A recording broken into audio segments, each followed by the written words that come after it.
Good morning. Morning. Hear me? Okay. Okay.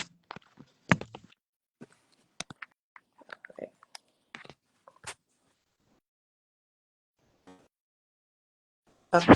That's better. Saturday morning. So try to up. Good Okay. morning. How are you? Turn my head. Only me can get it up, right?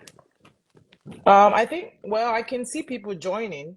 Yeah. No, I'm saying only me can get it up this early. Yes, I can see I, it up. Yeah. Yeah. Yeah. Yeah. On the should Saturday I, morning. I'm the only should one I that's the wash my face, pain in put your face. makeup on so to look like a bit. I'm really ready for this. Yeah. Okay. Yeah. So glad, I'm so happy, like you said, I can see people join as well. Thank you guys so much for joining us wherever you're joining us from. Good morning, afternoon, evening, wherever you're joining us from. Really, really excited. It's been a minute, life has gotten in the way, doing live IG, but some topics have been coming up, I've been getting, requests, DM. You guys have been reading them, but again, life has gotten in the way. And, one of the things I've been coming in a lot is, the issue of, cancer and women's health in general. That's what I've been getting a lot. So, January was, cervical cancer month, and February is, cancer prevention month. So I thought, what better way to just talk about it? Let's keep, shedding a light on these issues so that, we all know one or two people that have been affected by cancer, whether it's like, close family members or, communities, people are, suffering, and, the stats is not actually looking good. And that's the reason why we're here today. Again, I want to thank you all for joining us. I'm Dr. Bitmos with Public Health Talks, and I'm really super excited for this morning talks. And I hope you all are excited as I am. And our guest is here. I was just messing around with her earlier on that, and I'm the only one that can get up early this morning. She has no choice; she has to be here. So. And I know that we're in good hands because she's going to take us through some of these questions that we have, and I hope you guys get one or two things from it. And please, if you have any questions, just put them in the section. I will read them out loud, and so we can start. So before we start, let's know who we're talking to. I'm just reading the short bio of our guest, and then we take it from there.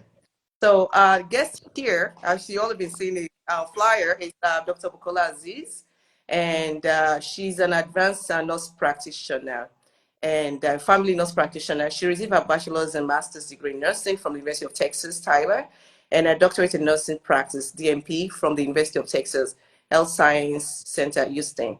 She currently works at the MD Edison Center. If anybody, any of you knows that they deal with cancer. So, and that's why I said that we're in good hands. So she's passionate about promoting healthy lifestyles in cancer patients. Outside work, she's involved in a local community mosque. She volunteers at prisons and in various local organizations. She's currently the General Secretary of Masjid al-Momini, the largest Nigerian mosque in Houston, Texas. She's happily married with 3 kids. Welcome, Dr. Azeez. I'm so happy Thank you. to be here. And yeah, did I do justice to that? Yes, yes, I know yes. Thank you for the there's more. honorable welcome. Just let's just wrap it up, in that sense, yeah. So I'm just gonna get right into it, so this way we can get one or two things from you before you leave this morning. So I said earlier that January is cervical cancer awareness month, and February is cancer prevention month. So so I thought we should just talk about it, ask questions. Some question was sent in earlier, and we're gonna be dealing with that this morning, so you can help us shed some light on it. So now, cervical cancer is one of the most preventable and successful treated forms of cancer. Now, according to the WHO, more than 300,000 women die each year, from cervical cancer, even though it is most preventable and most treatable. So why do we have such staggering number on cervical cancer? Yeah, that's an unfortunate incident with cervical cancer. A lot of cancers too. We're still having a lot of people being diagnosed with cancers and dying of cancer. When cervical cancer in particular, we found that is a type of it's preventable, like you said. There is vaccines that we can take to help prevent cervical cancer, but unfortunately, the prevalence is more in low income and middle income countries where they don't have access to preventative health. Even here in the United States, we still have like a staggering number of women being diagnosed with cervical cancer. This year in the United States, we're going to have at least 13,000, more than 13,000 women will be diagnosed with cervical cancer, and more than 4,000 women would die of cervical cancer in 2024 in the United States. So having access to preventative health is number one key.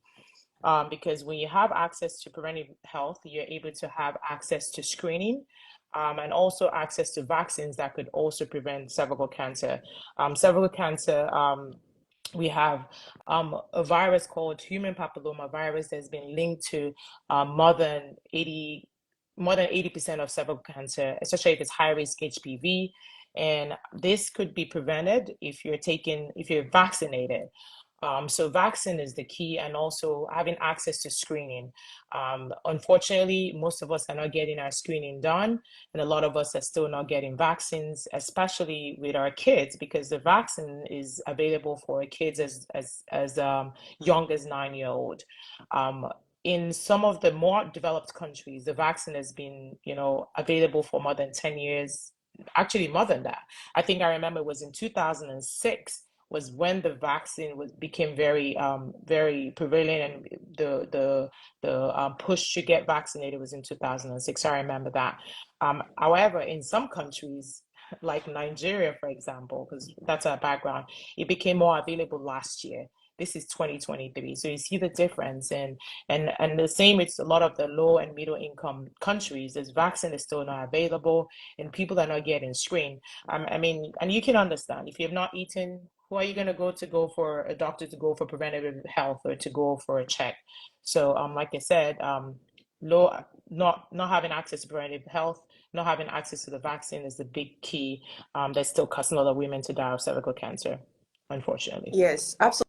I want to circle back to vaccine right there, the HPV vaccine that you mentioned. And because, as an epidemiologist, I get this a lot, in terms of, oh, my kids are still young, when they first introduce it, like you said, 2026, to girls, boys as young as 9 years old. And I think we got some pushback from parents, and I think we still get pushback from parents in terms of, that they're still young, they're young to be vaccinated. And that's one aspect of my question that I want you to address, that in terms of what would their parents, like, this is 2024, and the stats that it's not lying. We see them every time that with vaccines we can prevent some of this stuff, right? And the virus that caused this cancer. And number two is the fact that for low income or underserved populations, like you mentioned, in those areas, I mean, you mentioned Nigeria, resources are not there, and like you said, when we have poverty, hunger, people need to treat that first before they even think of preventive health. So what would you say in terms of the HPV vaccine for kids? And we're still getting pushback from parents. This is 2024. Yeah, I think one of the reasons why we get the pushback is people are not educated enough to understand why we're vaccinating the kids at 9 years old. Because we know that the HPV vaccine, or some of us know, and if you don't know, the HPV, the human papilloma virus, is a sexually transmitted virus. That can affect women in their cervical and the vaginal area. It can also affect everybody because our sexual practices have changed. So you can have it in your oral area, in the anal area, depending on your sexual practices. However, what we should know is developing cervical cancer when you're infected with high risk HPV might not take up, it can take up to 20 years. So, for example, if you get vaccinated at 9 years old, yes, we understand that you might not be sexually active, but let's say for some reason you get any exposure to HPV. And so you have 20 years for that to develop into cervical cancer or any type of cancers. But if you have that vaccination, you have that protection. So I think the reason why parents get pushback is when they hear HPV. My kid is just 9. What do you mean? My kid is not sexually active. So I think that's a big educational point that we as healthcare professionals need to educate our patients and the general public that yes, we're giving your kids at 9-11 doesn't mean we want them to be, or we're encouraging them to be sexually active. But if you protect them for HPV, which could turn into cancer in 15, 20 years, we've already covered that. And we're not going to worry about that. I think that's just the key, is just giving them that right education to know that it's not that we're trying to push sexual activity, but we're just trying to say that the HPV virus can be in your body for that long and might not develop to become cancer until 15, 20 years, 10 years for some people. So I think that's the key. Okay, yeah. So I think that that sort of like, it got to my next question where I was going to ask you that, we know, with that, we've come a long way. I mean, looking back to the history of this, right, in terms of, educating people, like you said, in terms of like, bringing awareness to this issue. And we know we still have a long way to go when you have, the anti-vax issues. I mean, like with vaccine, it's more like, political issue right now, from my own point of view, where people don't really trust the government. People don't trust the healthcare entity anymore. We always have the issues, especially in the Black community, Sure. where we have that history of trusting the healthcare providers just because of the Tuskegee issue that occurred years back. So now we can educate all we want. If the trusting issue is not there, because I remember when I used to work the community where I dealt with one-on-one with underserved populations, and these are the things I hear from people. Like we don't trust Yeah, you. Like you tell us to do this, you tell us to do that. We're giving education, but you're still not getting to certain people, and unfortunately, the number is growing. you're right. When I look back, so it poses a threat, to public health and to health in general when you have that group, and unfortunately the group is getting bigger. So what can we still do besides education to sort of like bring everybody home or together in terms of like just getting point across to that population, that is still, the trust issue is still there. Yeah, I think one of the things when it comes to trust is people would listen to you if you look like them and if you sound like them. So if I went to a clinic and I did not look or sound like the people there, they're just gonna look at me like, who are you to come and tell us what we are or what to do? But if we have stakeholders in the community that we can say, hey, this person's already part of this community, let's send this person to talk to their people, they will listen. And it's the same with the Black community. If I walked in the room and my patient is Black and I say, hey, this is what you're going to do, they're going to listen to me better because it's like, okay, this person looks like me. I can trust this person better than if just somebody that don't look like them, don't sound like them, walking to tell them. So I think, you know, obviously we do not trust the government. Most of us don't. So when it comes to vaccination, unfortunately, we've seen a nosedive of vaccination since, especially since COVID. All vaccination has nosedive. People don't trust. They don't want to take the vaccines. We're seeing more prevalence of measles, all these diseases that we thought that, oh, we don't even hear about. Now we're seeing everything. Yeah. So, so the goal is we as healthcare professionals, we still have a lot of work to do. But most importantly, we have to have stakeholders in the community that's able to get directly to the people and say, this is what's going on, this is what we need to do. Because when cancer hits, there's a lot of, we still don't have cure for cancer. Don't be fooled. We don't have cure for cancer. When you get cancer, it's a really bad situation, especially if you're in a country where you don't have access to health.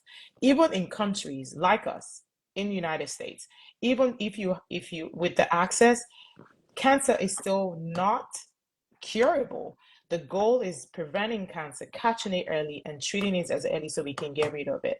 So, I mean, I think that's all we need to still keep making noise, letting people know, you know, opening their awareness so they understand exactly that this is not something we should take for granted, but it's something really, really important that hopefully we can help people and save lives. Because 300,000 women in a year, that's a bit too much. Even one woman dying of something that is preventable is a bit too It much.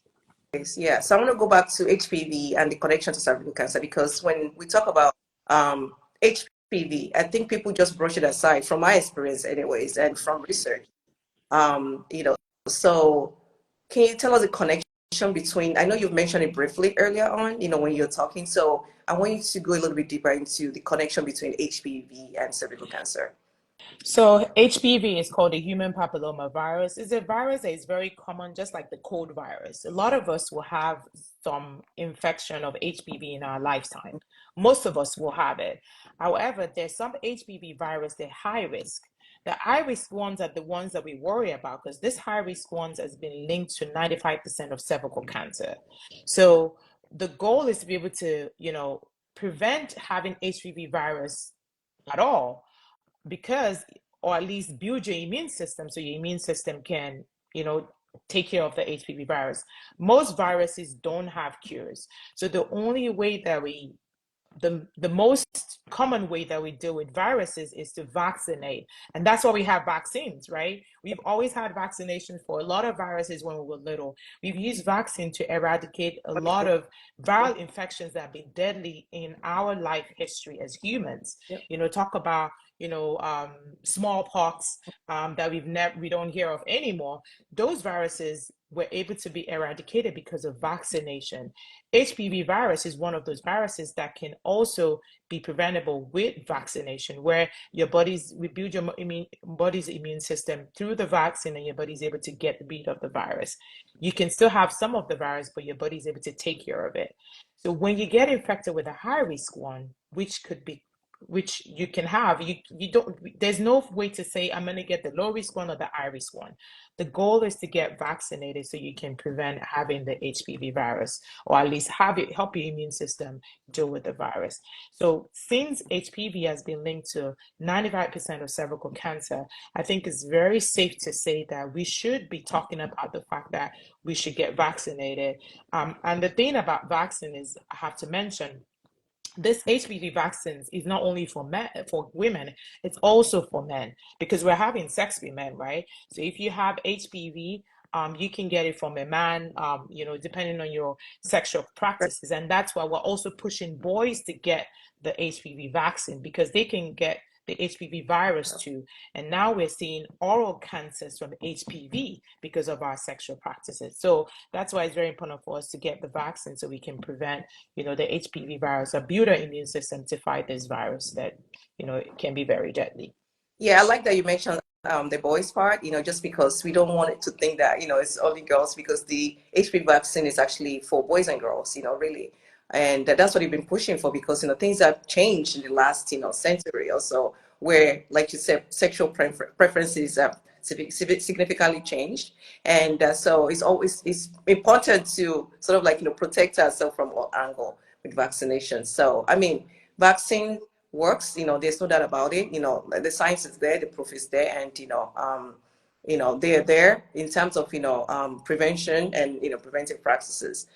So that takes me to we talked about underserved populations and low income or lower income areas where they're mostly affected. Now, could it be, we know there are some, in those areas, the stigmatizations are there. Like, it's there in terms of, people coming forward to Yeah, talk about their health issues, right? Even yeah. if they are diagnosed or they have symptoms of, cervical cancer or anything, at all, they might not even want to talk about it because they will be afraid of the stigmatization. So, what are some of these signs and symptoms of cervical cancer? And are there any risk factors, So that's a good question because a lot of times when you do get cervical cancer in the beginning, you might not even have any symptom. You might not know. For some people, it might just be changing in their bleeding, spotting, in between their periods. For women that have, past menopause, it might just be bleeding. So they always say the red alert when you've passed menopause. So you've not had any period in a year, and all of a sudden you start to spot, you start to bleed. You might not have any other symptoms except that bleeding. You should have that checked. So it could just be unusual bleeding between periods, unusual bleeding after menopause, or bleeding after sexual intercourse. Have that checked. Some of the other signs could also be vaginal changes in your vaginal discharge, foul smelling vaginal discharge, which is also very vague. All the symptoms are very vague, right? So it's hard to say this is what's causing. And that's why when you have any of the symptoms, at least have somebody take a look and see if it's not something that's serious. For some people with cervical cancer, it might be pain. When you start to have pain with cervical cancer, I mean, this is really bad. It's already gone to an extent that it's probably spread. So it might be pain in your back, pain in your legs, pain in your pelvis could be some of the symptoms you might experience. Also, weight loss that you're not walking on, just unexpected weight loss, just having increased fatigue, just tiredness, you're having loss of appetite, bloating, vaginal discomfort, swelling in your legs. These are some of the symptoms that you can have that could be a symptom of cervical cancer. So if you have any of the symptoms, go visit a healthcare provider, have them check and see what's going on down there. Also, risk factors for cervical cancer. Some of the risk factors that we know of is sexual activity at a young age. So especially before the age of 18. A lot of times when you're that young, most young people having sexual activity, especially at below the age of 18, usually have risky sexual behavior. So they have multiple partners. They're not using any protection such as condom. Even condom can serve as some protection. It's not 100%, but it can serve as some protection for cervical cancer. And also, all those high risk behaviors, because then you have an increased risk of having an HPV virus also that can increase your risk of cervical cancer. Having a weak immune system. The sun rays are coming in, so I'm having Yeah. sun in my face. So having a weakened immune system, because people will have weakened immune system when they get infected by the virus, the immune system is not able to take care of it as much as other people, especially people that have HIV infections, people that are taking medication after they've had organ transplant also have weakened immune system. Another risk factor is smoking.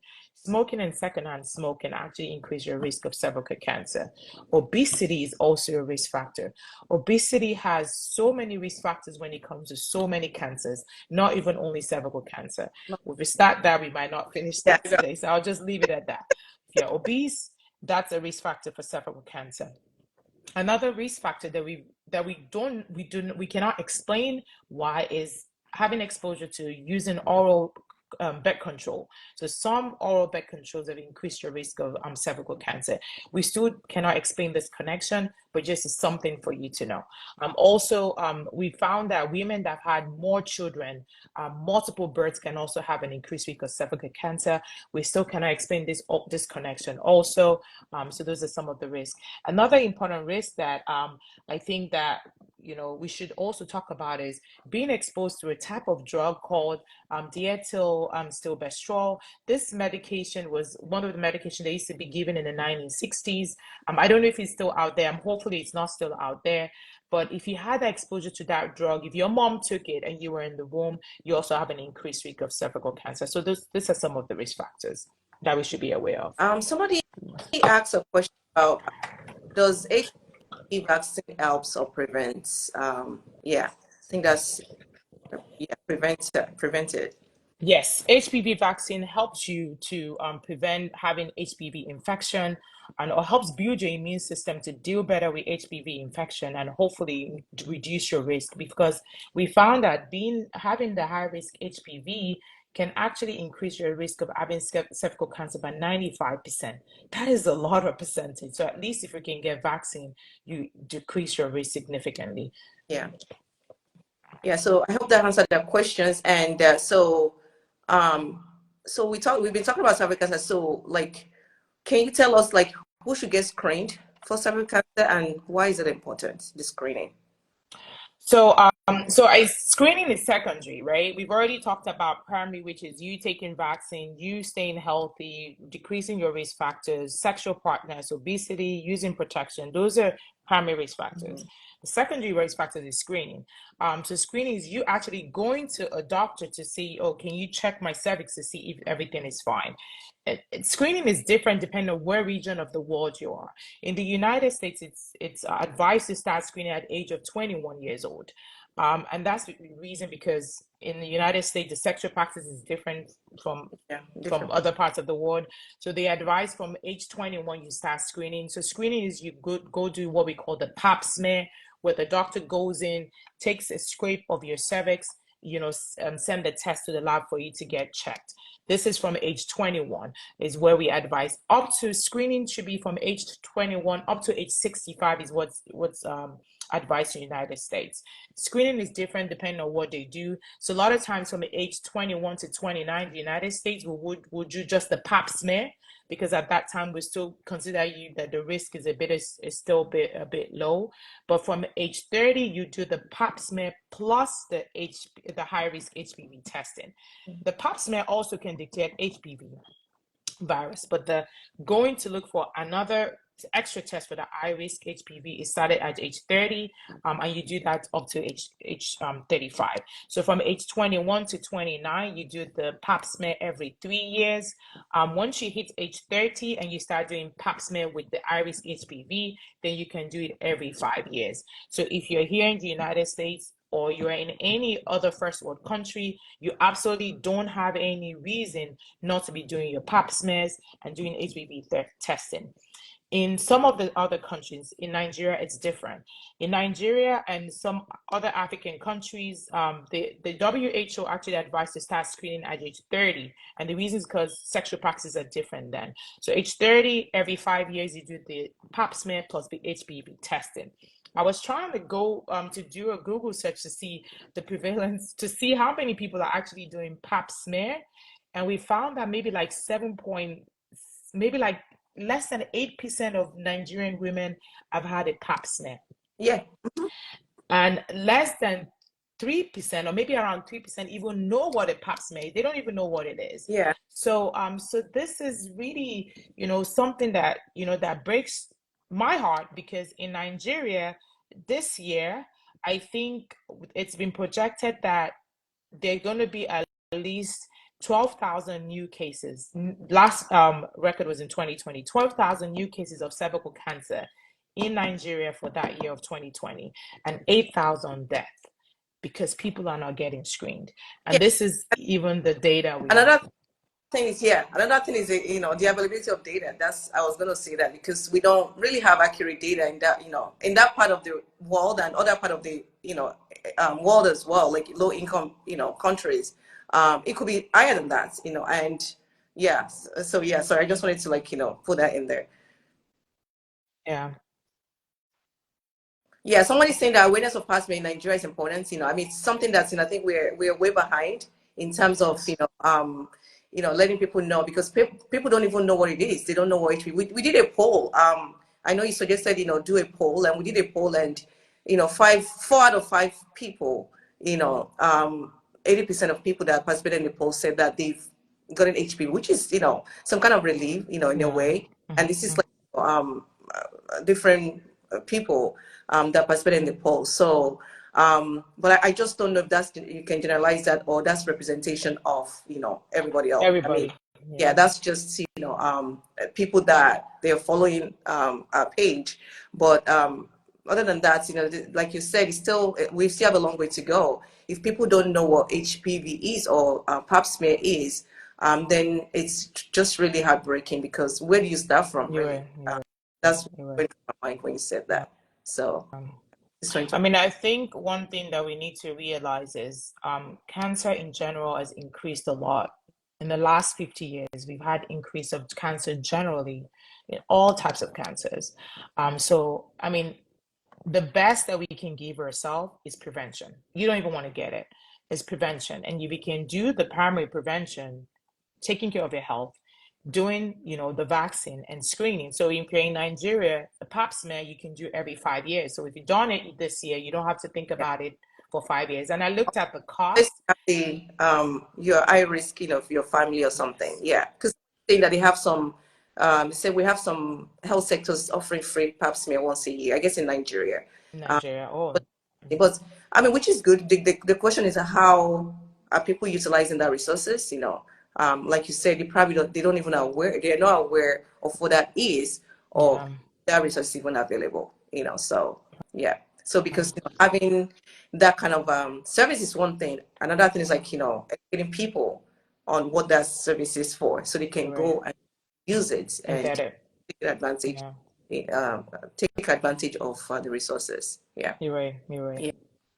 So we talk about, this, what we're talking about, the awareness and all that, right? What are people, United States or other parts, people that don't have health insurance, like, what would you say to them? Because I mean, we can say that all we want. Yeah, there are some organizations that offer free, even here in the United States, they offer um free services, for people that can afford it or that don't have insurance. But those are not widespread, too, right? So what are people that they don't, there are people that are not aware of it, they don't have access to it, or they live in rural areas that maybe due to transportation or whatever, issue is, they can't go to where to get the service, Yeah. the free service or the health Hmm. service. And for that reason, they stay in their in their remote areas, and they are affected by different issues.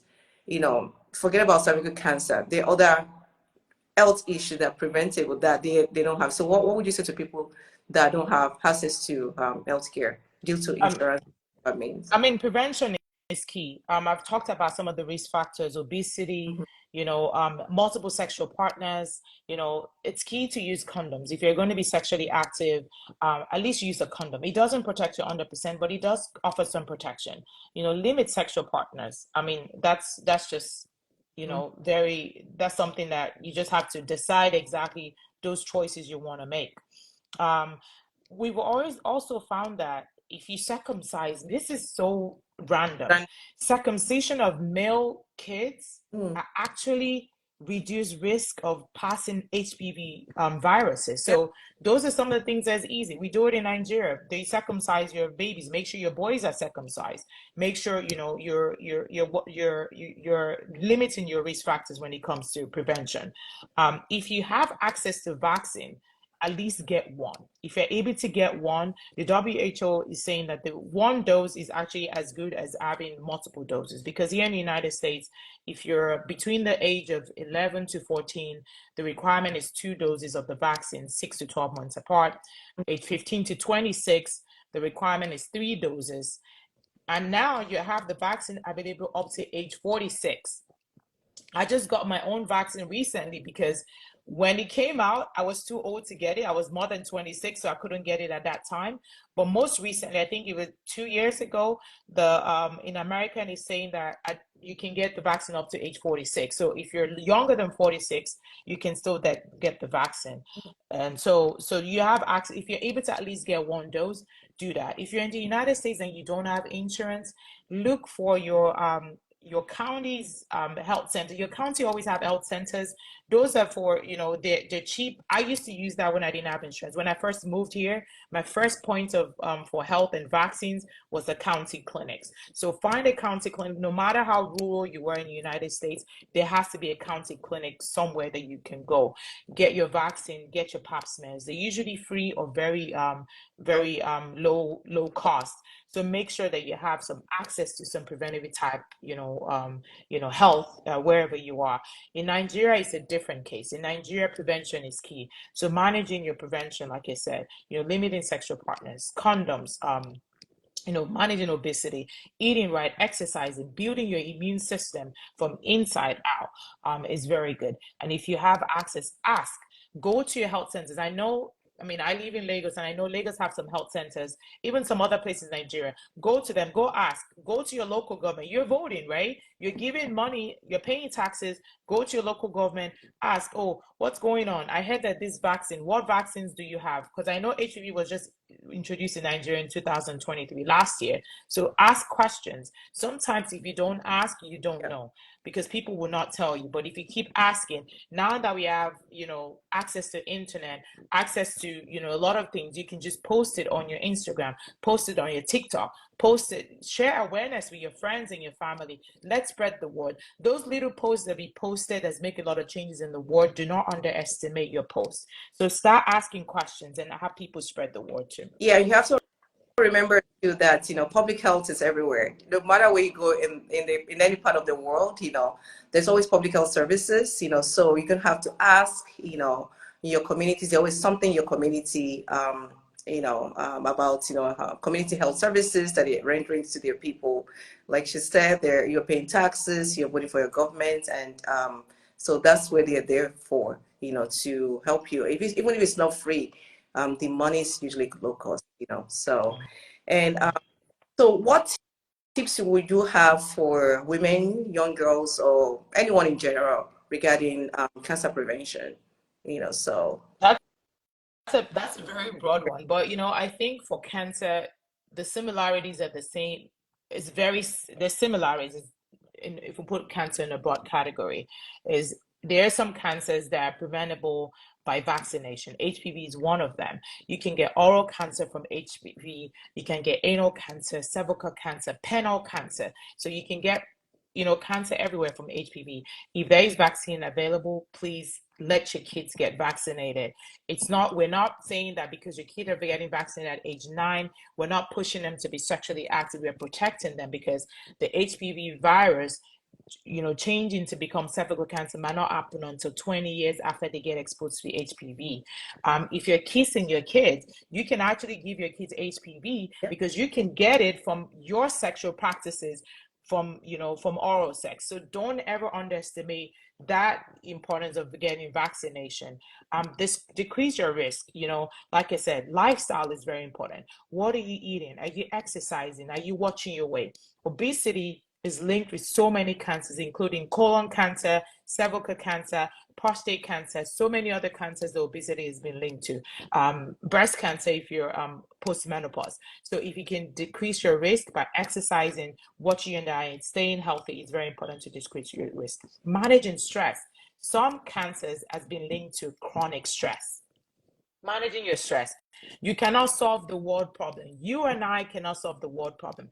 There's going to be problems. So make sure you're finding ways to manage stress, whatever works for you to manage your stress. Managing your mental health is also very important. Getting screened, pap smears. I know in Nigeria it's still very low. 88.7% of women are getting pap smears.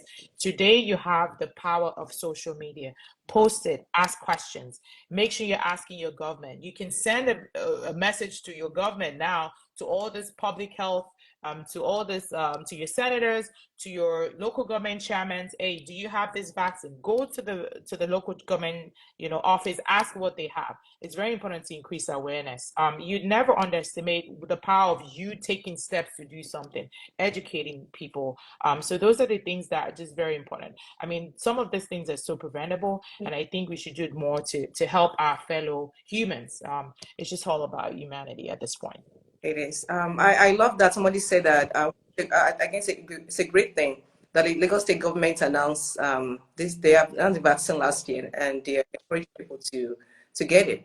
So I hope people are taking. Again, it goes back to people not the awareness is not there. Because I haven't heard about the announcement from Lagos State government. I'm thinking it's HPV vaccine. That's what the person is talking about. HPV, yeah. Yeah, Mhm. so I haven't heard about it, really, that they announced it. But if that's the case, that's really good, because I know that they've done a lot in terms of other areas of public health issues in Nigeria. But the only issues that we have, or one of our many issues, is the idea of not keeping data, because it's just hard to compare what happened like 10 years ago to what we're experiencing right now, because the data is just not reliable or not accurate enough. So we can only Yeah. go by what we're seeing right now. So before I, round it up, yeah, well, they said it's HPV. Yeah, so I assume that that's what it was. HPV So I have found vaccine, it, yeah. but I'm not sure if they're doing a great job in terms of like bringing awareness to it, in terms of telling people because I haven't heard about it, and I'm usually very up to date in terms of public health issues in Nigeria, because it's something that's dear to me, because I know how we struggle in that part of the world when you Yeah. hear people dying from preventable diseases. I think Um, one thing we can do today, if we have about 13 people on this mm, call, if you're here, ask a question to your followers on social media. Have you ever heard of HPV vaccine? Have you ever gotten it? Start making people ask those questions. Because if you post it, people are going to, what's it's- HPV? What's that? And and then yeah, hopefully we can yeah. increase those awareness. Yeah, I think that's valid, in terms of we live in social media age where um, the power of social media, you put it out there, you just never know how widespread, it will or it will reach somebody, from the top, maybe You're right. that they will. from the bottom people like us that this is what we're talking about. We need awareness, and we don't want people to be dying from something that's preventable, really. You're You right. know, yeah. So yeah, with that said, I wanted to share my own in terms of what's it called, like the on the self population. That's usually, and in the mental health state that you mentioned. I think it's very important for us to put that in because we talked about, when we talk about underserved, populations or places like Nigeria where people haven't even eaten, we don't even know where their mental states, is at, right? You're right. So is it something that we have to pull together in terms of doing what? Because I know there's a lot, to deal with, right?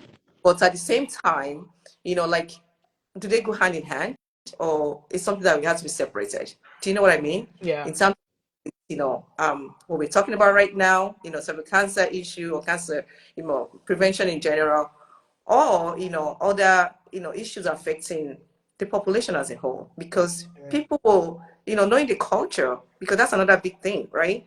They'll push back like, get out of my face. I haven't even done this. You're telling me this. Like, You're right. if when I'm alive, that's when I'll have time to think about what you're telling me. You're right. So is it that we need to be separated, or it's something that goes hand in hand? I think it goes hand in hand, and the reason is we cannot say because we fear that people are going to push back, we shouldn't do it. If we can save one person, I think it's plenty enough. And you will be surprised, how these people can band together.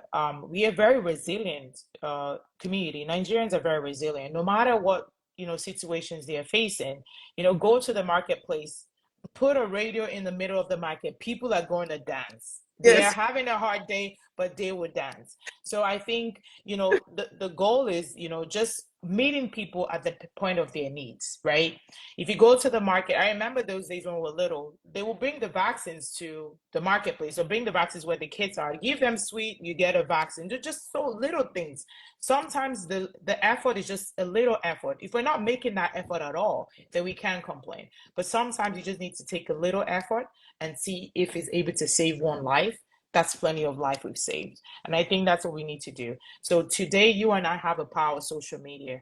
Everybody, that even the people that you don't expect have social media handles, and they go to TikTok, and you're able to just post something. Maybe that would, pick somebody. Maybe somebody in Flushing can say, "Oh, okay, I'm gonna sponsor it. I'm gonna have people push for it." You never know what your little thing in your own corner of wherever you are can make a difference in people's life. So I think we should never underestimate that, and we never put it away and so I don't have any influence. You and I have influence. If you can type it, Yeah. go ahead and do it. Tell somebody about it. You can save their life. I think that's just what we have to do. Yeah, well, that wraps us up, really. Thank you so much, for giving us, unless you have one or two things to say, before we wrap it up, but, any one or two advice, I for mean, me and everybody else. I mean, I think we've said it. Get screened, for the human papilloma. Get screened for human papilloma virus. Get your pap smears. If you're in Nigeria, it's once every 5 years. Do it one time, and you don't have to worry about it in another 5 years. If you're less than 46, you can still get the HPV vaccine. Even if it's one dose you're able to get, it can give you some protection. If you have kids, if make sure your kids get vaccinated. It starts at the age of 9, so get the vaccination as early as 9. You can have them get the vaccine. Like I said, HPV virus does might not turn into cervical cancer until 20 years after you've been exposed to HPV. So do not underestimate that. Make sure your kids get the vaccine. Spread it to your friends. Let everybody know about it. I think it's important to increase their awareness. Yeah, thank you so much. That sums it up. Thank you all so much for joining. We appreciate you all. I hope you guys have learned one or two things from today's segment, and I've learned a lot. And I want to thank Dr. Azeez, for joining us, and thank you all again. We appreciate you taking the time to join us. And again, the power of social media. Let's do our own part, and by spreading the words. Prevention is key, and do what you can, help your loved ones to help us, reduce the rate of cancer, really. whether it's cervical or any form of cancer, just, prevention is It's key. key. And I hope you have a wonderful day. And Dr. Aziz, thank you so much. I hope you have a wonderful. Thank you. Thank you I so much. appreciate you inviting me. Thank All you. right, thank you guys. Bye.